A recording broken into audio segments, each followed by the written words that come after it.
Do you wanna know?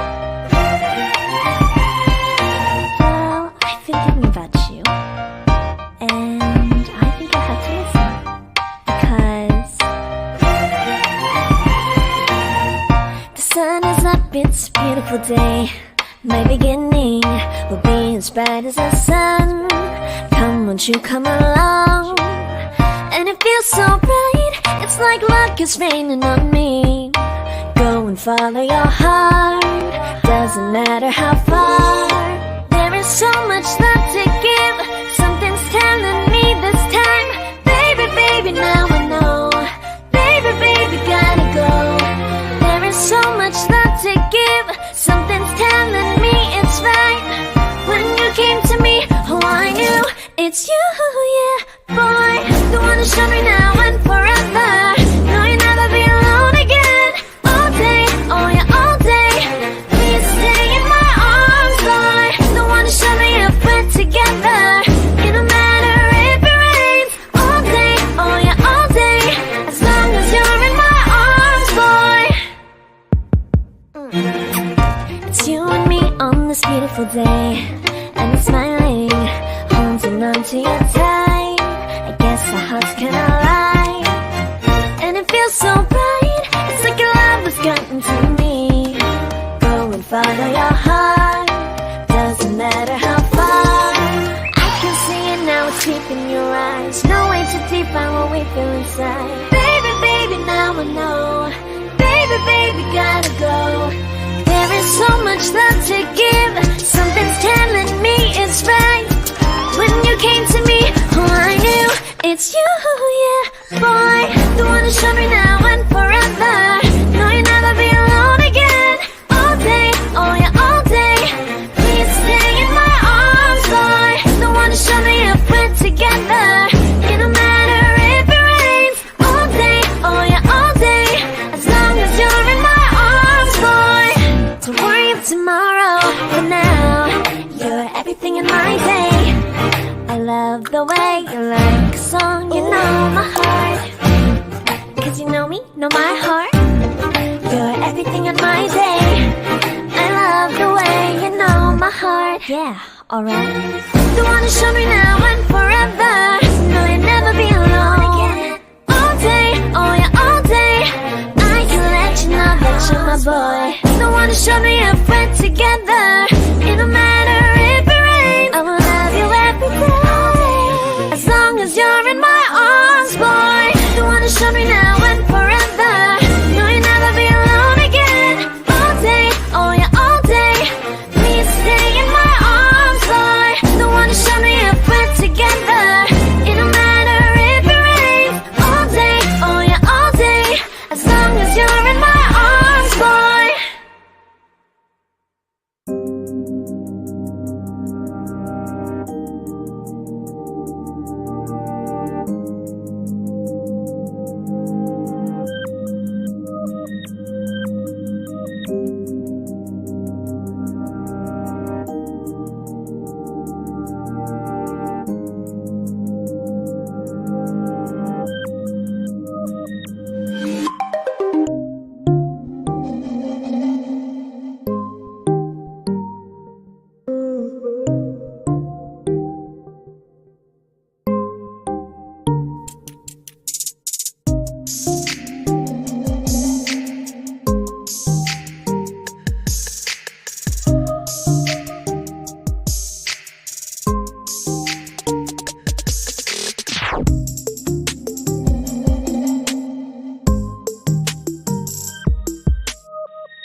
Good evening, Pomare Whakarawalahi atu. Welcome to the Daily Examiner. My name is Elliot Iki Lei. It gives me distinct joy to welcome you into our show tonight. Now, we have a very powerful guest on tonight, someone who has been in the deep centre of everything around that New Zealand health system. What we know to be a pushing of what I would say is an apartheid-style policy that even started from the National Party over in perhaps around about 7-8 years ago. So I know that we are really wanting to discuss a lot of the important topics on here tonight.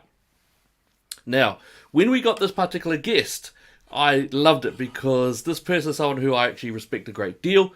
Her name obviously is Christine Rankin, and it was quite fascinating. I had some communications from some of the brothers and a couple of the sisters around about some of her controversy, which I love it. I love a little bit of drama, no problem whatsoever.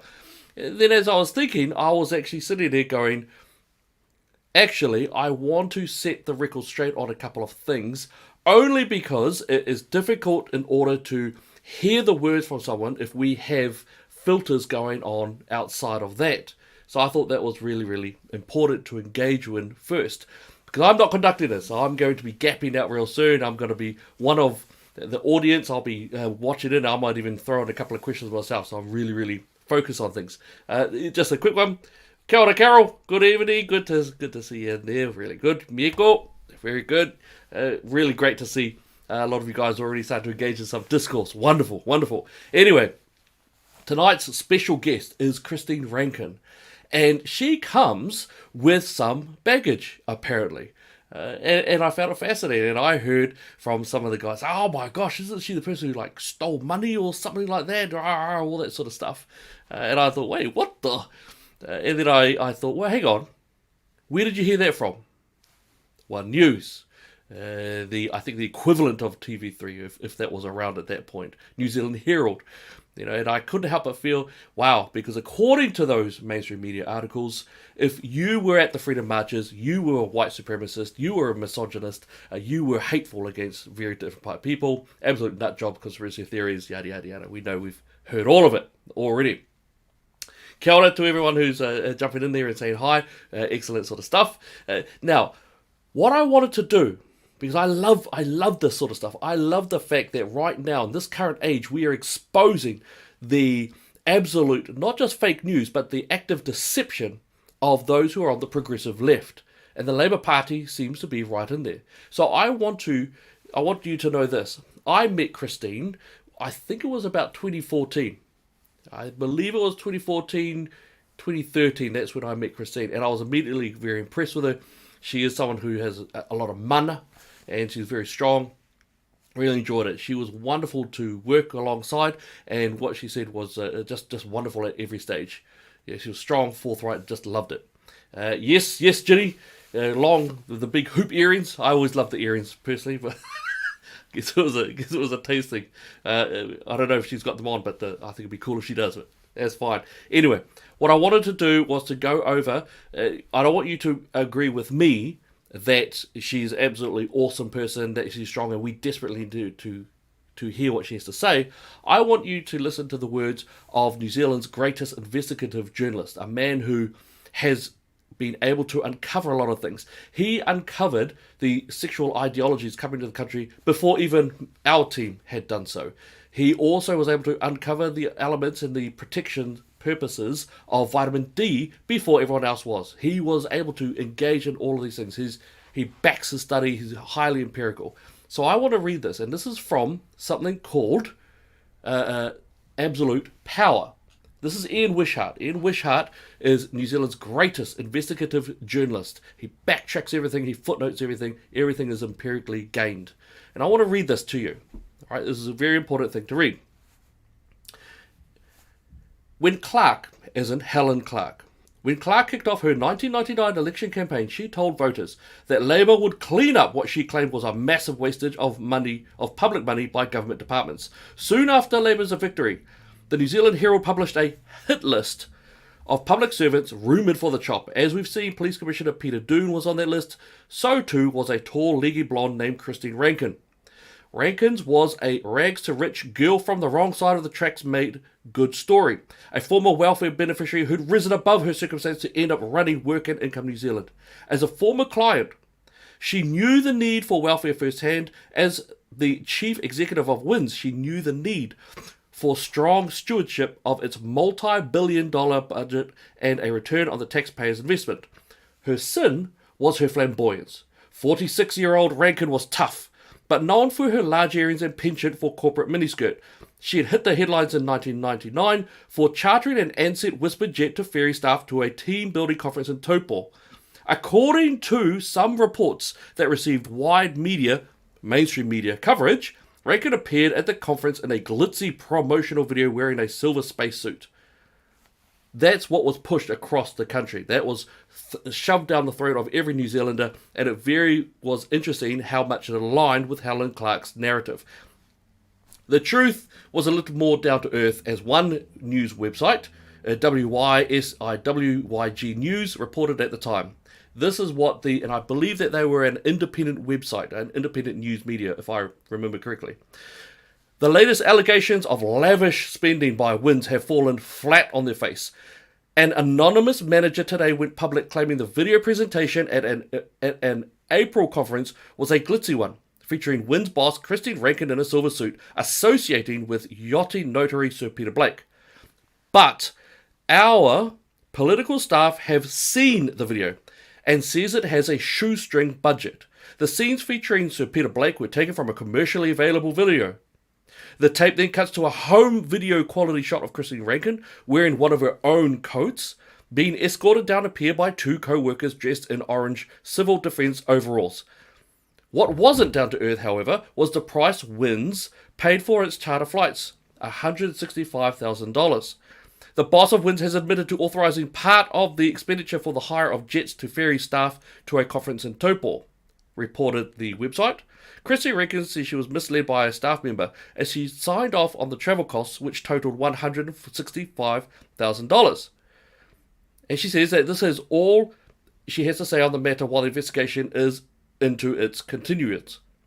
The employee later on was suspended. And I think that's actually incredibly important. I'm going to put up these so that you can make your own mind.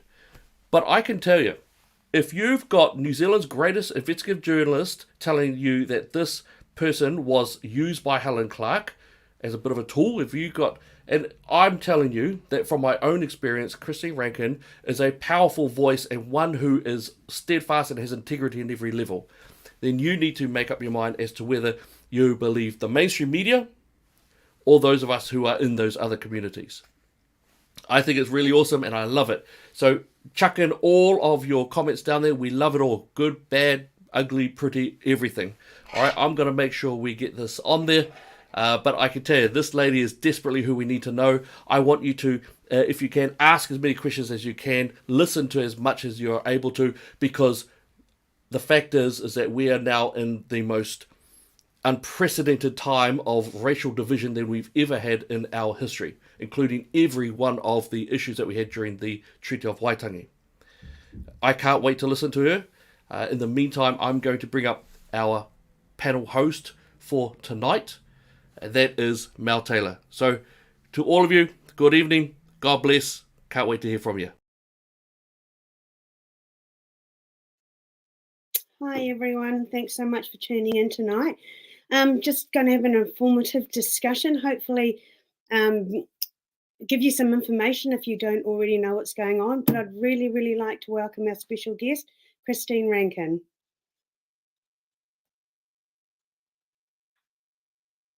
Hello, how are you? We've got no volume. Can you hear us? Oh, looks like we've got the no volume again. Hey, no problem. See if you can pick on the mute. This is all part of the technical issues that we do often have. No problem. We are going to get that one sorted. We'll see if we can get Christine. If you're able to push on any button in there, there should be a little button there that says little mic to connect to audio.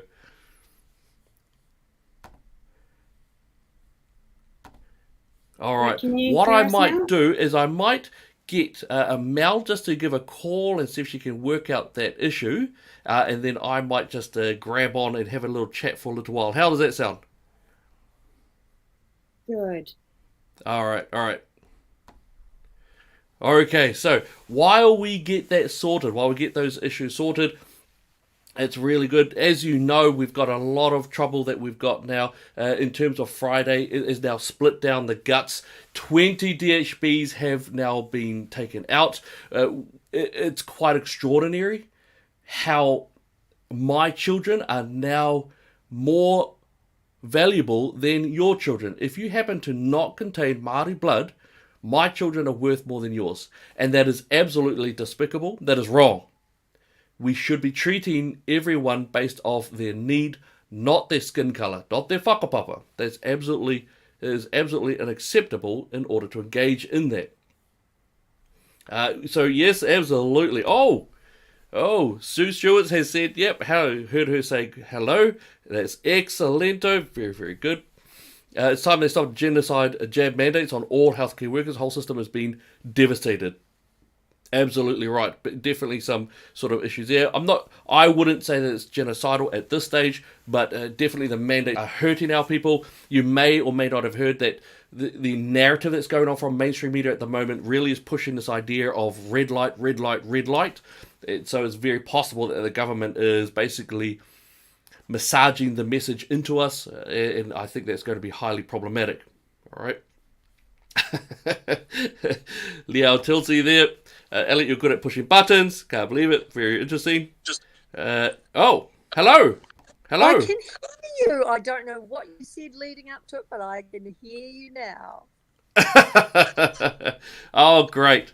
Great. All right, we will go with that. So, people, I'm going to back off into the background. Hey, thank you so much. And I can see some wonderful comments there about Christine. Absolutely great. Let's do it. I can't wait to hear what you've got to say. So I'm going to gap it. Go for it, guys. Awesome. How are you? I'm good, Mel. Thank you. How are you? Good. Doing well. But I really wanted to get you on. I think I saw a post that you did a while ago, and I asked if you'd be interested in giving us some more information or having a chat with us, but you weren't able to at the time. No, I wasn't. I've had a pretty tough time lately, but and one of the other reasons that I wasn't able to is that when you're a board member, you are not allowed to speak without permission of the minister, certainly of the chair of the board, about any board business. And so now I am no longer a board member. I can say whatever I like. It's like no longer being a public servant. It takes a little while to adjust to being free to say what you like. Absolutely. So I guess for those that aren't really familiar with what even goes on with the District Health Board or what's just happened, could you go through what your position was and what changed on the 1st of July? For the last 12 years, I've been an elected member of a health board. Firstly, Waitemata on the North Shore of Auckland. I had 2 terms on that. And then when I moved to Taupo, I was elected to the Lakes District Health Board based in Rotorua. An elected member both. So I've had 4 terms on a health board, and there are elected and appointed members, and those people, irrespective of where you live, you're responsible for the whole area in which you reside. So I wasn't specifically representing Taupo, for example. I represented the whole area of Lakes. It was a wonderful experience because you get to learn everything about the health system, and you're really able to fight for your communities, and that's what I love.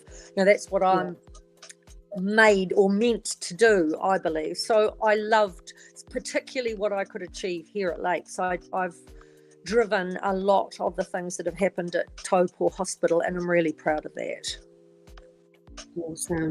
And of course, it's now changed. They've got rid of all the district health boards. There were many of those across the country, and they have created 2 new entities, the Health New Zealand and the Maori Health Authority. And those 2 organisations are I guess, a central body out of Wellington who, unfortunately, I believe, will control most things. Most of the decision making will be done by those two bodies. And there So isn't we the went local from involvement that there has been. so we went from 20. Two. Sorry, I've got a bit of feedback. Yeah, just the council, and it's all gone down to next to nothing. Like 4, I think there are 3 or 4. Yeah, Sorry, there's just 3 on the North Island, sort of a third. The North Island's chopped up like that, and the whole of the South Island, and the Maori Health Authority, which represents Maori health, and any of the ethnic minorities are supposed to be taken care of, I believe, by that organisation. Look, the information about the new health arrangements have been quite sparse. When we first heard about it, I saw on one page what they were going to do in a year, and I've led and managed a lot of change, and I laughed and said, I was very cynical, and said that you would have to have the best change leaders in the world to have pulled off a massive change like that in a year. Now that year is gone, the health boards are gone, and let me tell you, they've made tiny progress. And one of the key things when you're leading change is to communicate with your people. That isn't happening at all. It's really sad to see, because the whole of the health system's under enormous pressure. We haven't got enough GPs, we haven't got enough nurses, we haven't got enough doctors, we haven't got enough specialists. There's illnesses raging through the country at the moment. They're under huge pressure, and they've got major change, and really, they don't know what's going to happen to them. unreal. Sorry, you're on mute. It's just gone on mute. Popped off. You've got me back, have you? Yes, there we go. Yeah, I think it's pretty sad. Like, the change that they're bringing about is absolutely massive. Like, they're going to create one technology system for the whole of the country. Now, that sounds really good. It is the most massive undertaking you could imagine.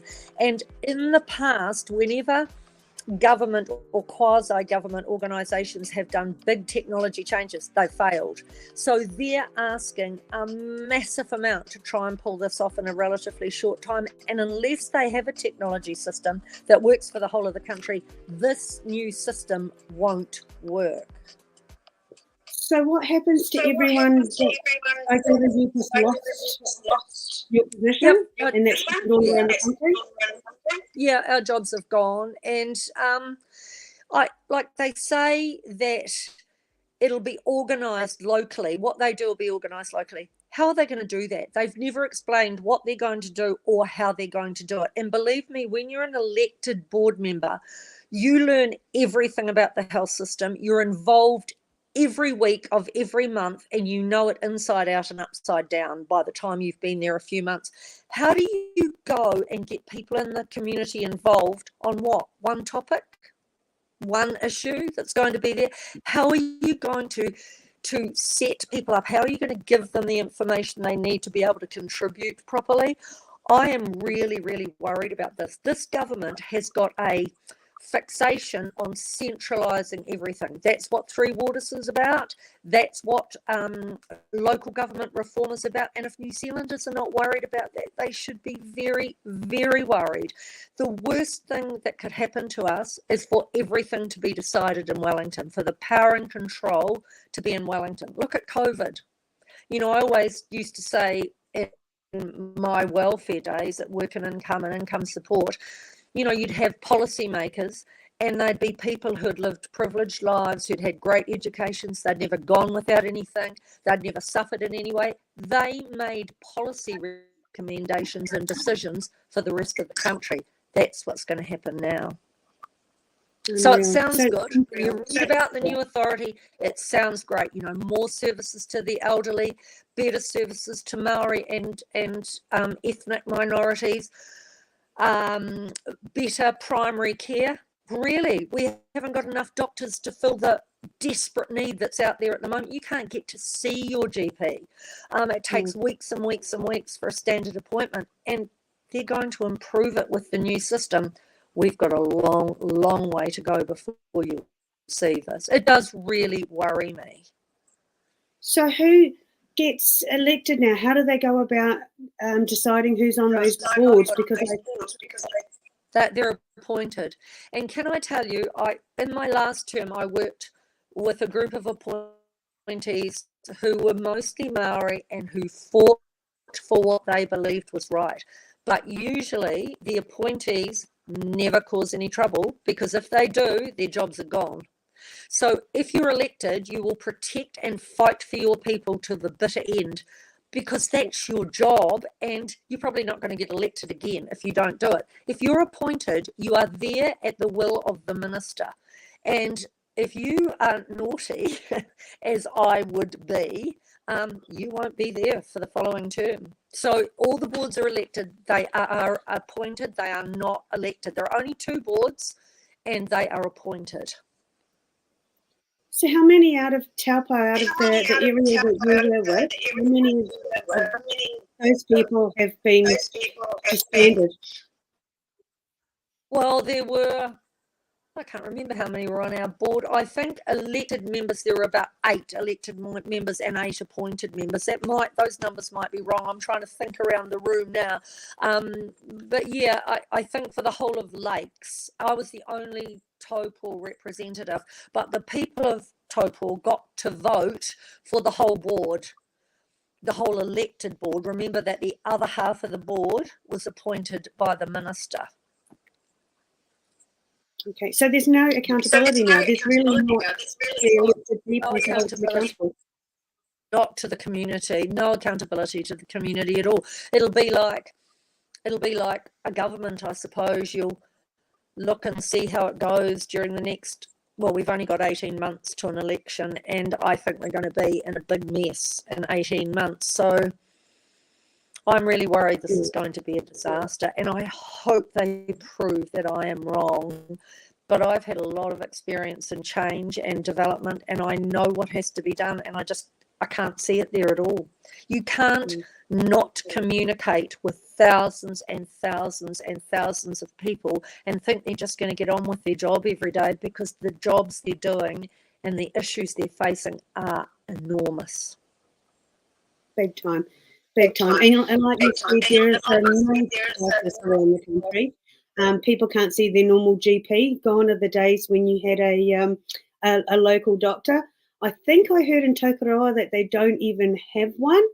And I also heard that they're desperately trying to get in doctors and professionals from overseas, but at the same time, the government's changed something with the immigration law, which is making it harder for doctors and surgeries to actually bring these people in. They've got to do way more paperwork. That's true. And some doctors we have arrived here, and then immigration has done, I don't know what, or not done, but they've gone back home. Oh my gosh. So what can be done? Well, only the government can fix this. They've got to change the immigration rules and do it urgently to bring in everything that we need. But then again, we don't look for doctors and particularly specialists. We compete with the rest of the world. Our nurses are still not paid anywhere near as much as Australia, for example. So why would they come here? For the lifestyle? We've got a lot of problems in New Zealand at the moment. So I'm not sure how many people are going to be really and truly attracted to that. Wow. So why silence? Why aren't you even allowed to speak before then? Is it that controlled in that environment by the hierarchy? Yes, it is. Absolutely. It's controlled by the government, and I don't think it's been any different whatever government is there. I didn't ever pay attention to that, and I was threatened during COVID with action if I was really furious, because when COVID first started, we had someone with COVID come to Taupo and visit something like 9 sites. And about 4 or 5 days went past and nobody had told us where the sites were. And, I was getting lots of calls from lots of people. And so I contacted my chair and said, if Ashley does not give out the 9 sites at the 1 o'clock briefing. I'm going to do it myself. And so I got a letter saying, if you do that, we'll take action against you. And I said, you do what you have to do and I'll do what I have to do. But of course, Ashley did announce the 9 sites at 1 o'clock. So he probably saved me on that particular occasion. But that's the way it is. They do try and control. Well, they did. I mean, it's all over now, so it doesn't matter. But that was the way the board operated. And when you think about it, any commercial board would operate that way. You can't go and talk about what happens around a board table. But in this case, you couldn't even have a general discussion without permission. Wow, that's pretty intense. I had someone that brought up a comment. I'm just going to actually pull it up. Where are we? So the iwi partnership boards is what they were asking about. And a lot of what I've read in the mainstream paper is saying that it's going to be great and the Māori are going to benefit from this big change. How do you? I think they probably will. I mean, they're going to have their own health authority. They're going to have a huge budget to be able to dedicate to Maori health. So I assume it will make a difference. I think what people are really worried about is that we haven't been allowed to have a debate. You know, some politicians are talking about a new democracy. New Zealanders haven't had a chance to talk about whether they want a new democracy or whether it's right for the whole country. It's just happening, and I think that might be where the question is coming from. I'm not sure. I might be getting that wrong, but you know, the most healthy thing any environment can do is to let their people have open debate and discussion. And sometimes there are horrible conversations to be had during that, but if you don't have them, you don't have a healthy society. And we're not doing that either. No, not at all. And a lot of people didn't actually know that this was even going on. There hasn't been a lot of news on it, and this is a major change in what people are pointing out to be a major crisis as far as our health system goes. Yeah, they said they consulted. They went throughout the country. There was a group of people who went throughout the country asking people how they thought health should change. I don't know how well advertised it was. I truly don't know. I didn't hear much about it at the time, but I was aware of when they were in our board area. But yes, look, people have busy lives, and the reality is that they don't pick up on these things until it's too late. And we're facing other issues like that at the moment. A lot of people, as I mentioned before, are worried about Three Waters, so they damn well ought to be.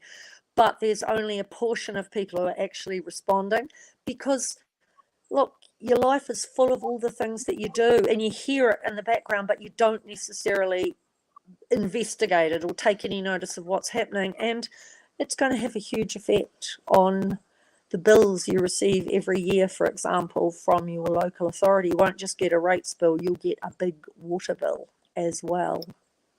Yes. No, someone actually asked if you think it will go down the direction of insurance, as in how it's gone in America, if New Zealand would look at those sort of avenues. For water? For health insurance. Oh, for health insurance. Look, I think that would be the very best thing that could happen to us. But because when you've got that, there's a whole different hospital system. And the problem with it is that some people can afford it and other people can't, although it is usually attached to your salary and is often a benefit for a lot of people. And it does mean that the public system is there for people who can't afford insurance. And I don't think that that's necessarily a bad thing. I think the more people that can afford or decide to have their own private insurance, the better. Unfortunately, you do get much better service when you can insure yourself. Yeah. So Leal's asked, what can people do now about this? Nothing. It's done. The legislation is passed. You know, I couldn't believe that no one in the country that I know of raised the fact that they would no longer have an elected member. And I think it's because they didn't realise that that was part of the change or even what the change was, because your elected members have been really, really important to what services are delivered and to whom in your district. So there's nothing. It's too late. National are saying they're going to turn it back. They're going to change it. National have always, rightly or wrongly, been centred on community decision making, and for whatever reason, Labor is focused on centralised decision making, which means all the power is held by the government in Wellington, and we all know that that's what I believe is not what any of us want. It's certainly not what I believe in. I believe communities should be absolutely empowered to have what they want and need, not somebody miles and miles away deciding about you and your community. They say they're going to involve mayors, for example, in decisions about health.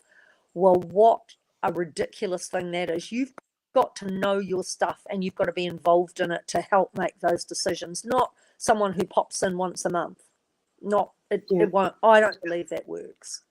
No. And Madeline just asked, what is the legislation called? I think that's in regards to the changes. In regard to? It's just what is the legislation called, please? The Health New Zealand, I don't know. I don't know. I think it might be called health reform legislation. I'm not sure of the exact title. Okay. Why hasn't National spoken up? That's been crazy. No, they have. They've been fighting and arguing this for months and months and months, and it has been reported that they have fought it. There's been a lot of newspaper articles about it, and it's been covered on the news quite a lot. And do you think it's going to cause more racial division?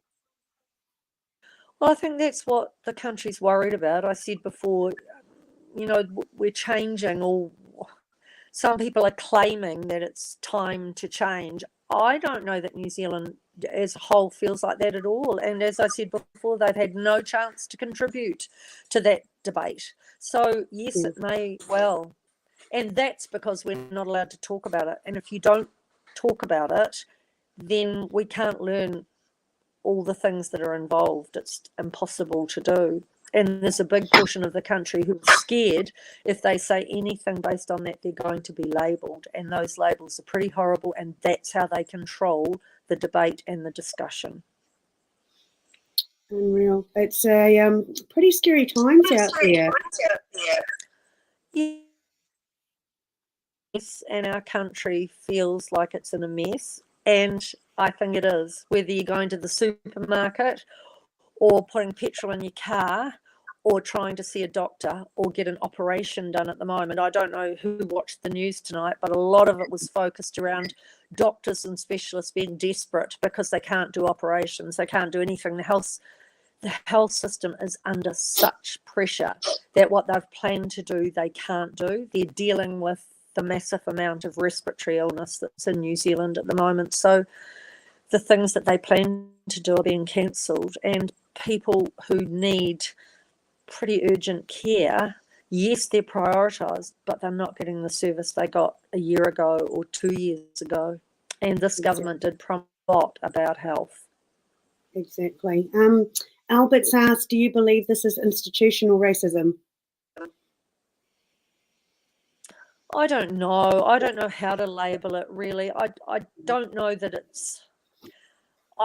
No, I just don't know what label to put on it. Look, there are a lot of inequities in the system, but we don't discuss why that is, what the issues are. People are just told that there is. And that, as I've kept saying, that's not a good place to be at all. Yeah, communication, that is deeply lacking in many of the services. And I think you've got... it's the same in all areas. You look at Oranga Tamariki, and you've got, the further up the chain you get, the more removed they are from reality and what's actually going on. A lot of dealings with them, and I just despair. And, apparently people have gone in to fix it. Dear Lord, I don't know, helpless because no one else has done it and no one's been able to fix it.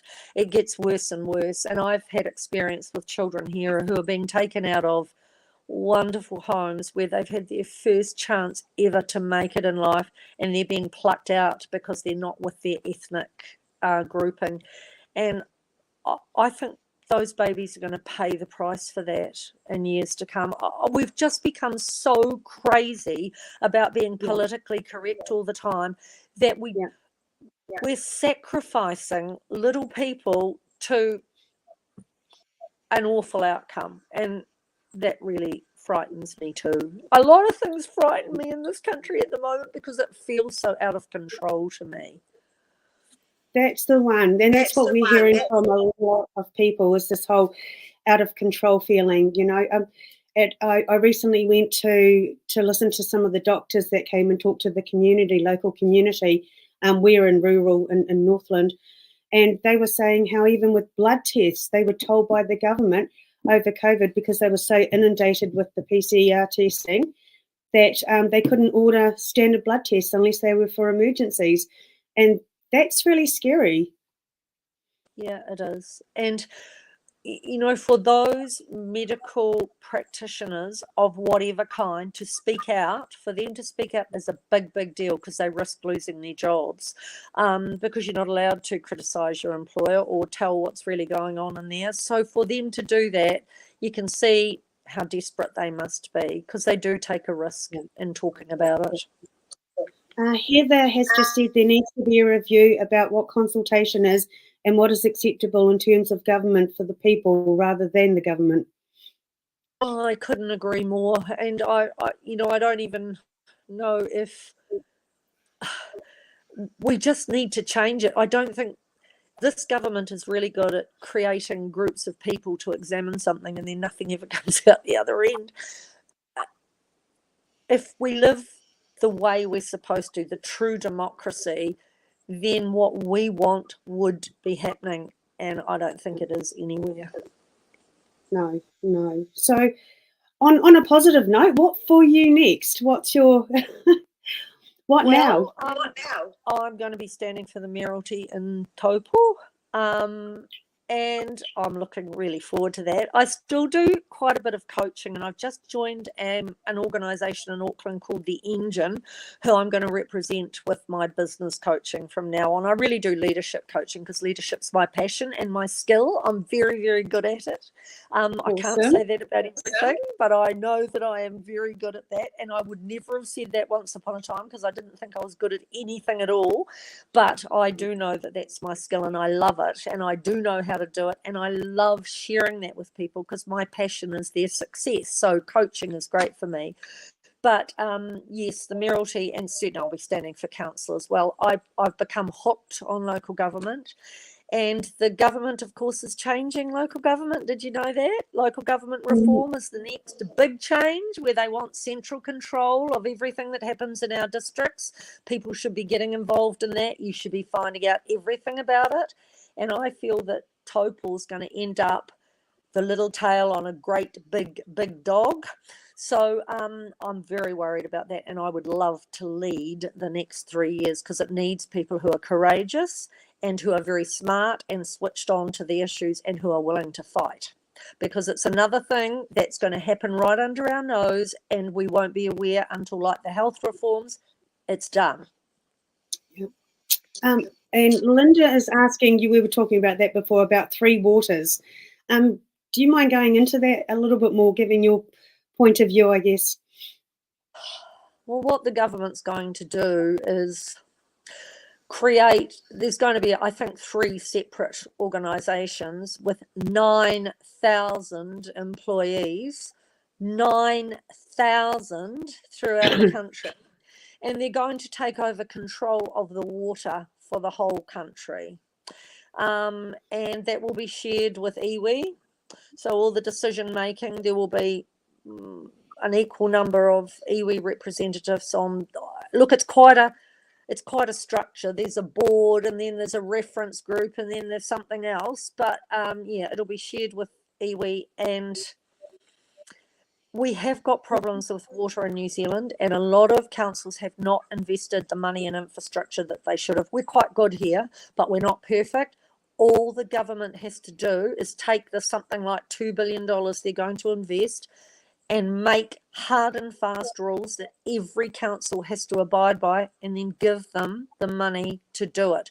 We don't need Three Waters. It's a disgrace that we're even talking about it. They are taking a problem, a small problem, and they are bashing hell out of it with an enormous hammer, and there's no need to do that. We do need change, but not like this, because that means that the local people no longer have control of their water, and even people on farms who've got bores and things are going to be controlled by the new organisation. 9,000 staff. I keep saying 9,000 bureaucrats to pay. That is... this government has never, none of the people in this government have ever run a business. They've never even been part of big organisations where decisions are made that are going to be successful or not. And they have great ideas, but they're not right. They think they're great ideas, but they're incredible and very controlling. Yeah, someone just made a comment about... Sorry. I say they're well-meaning twits. Yes. And it's just, someone just made a comment about how it will just destroy farmers, Three Waters. It will just, like, they're struggling anyway. Well, you know, this government's putting a lot of pressure on farmers because of climate change, etc. And the water thing is just the icing on the cake. But people have got to fight. If you don't want this, you need to be bombarding your council with the fact you don't want it. The Taxpayers Union have gone throughout the country protesting. In my area, there were about 300 people at the protest. That's a lot for us, but there should have been 10 times that, because this is huge. And if we close our eyes to it and just let them do it, we're going to be sorry. Big time, big time. So any last words of wisdom for our audience on what's going on? Well, look, I feel awful that it's just been such a negative series of things that I've talked about. And I want to say that I believe this is a fantastic little country, and we can be great, and it can be good for everyone. It's just the way we're going about it is creating the opposite effect. And, you know, I saw on your webpage when it opened up is that Elliot had something there that I've seen many, many times, that all that takes for evil to prosper, and that's, they were not the words, is for good people to ignore things.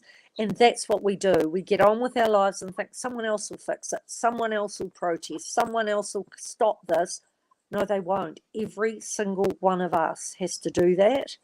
And, you know, I beg you, read about it, understand what it's going to do, and bombard your MPs and your council with the fact you don't want a bar of it if that's what you decide.